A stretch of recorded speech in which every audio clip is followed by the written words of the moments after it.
Alunos, qual é o animal que tem 3,14 olhos? É o piolho. Ô lerdo, Muito bom.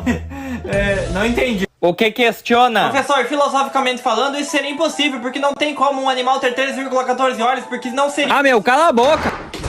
Ô sincero, Olha, professor, com todo respeito, mas que piada ruim. ô engraçadinho. Professor, eu também tenho uma piada. Pode falar. Sabe como que deixa um burro curioso? Como?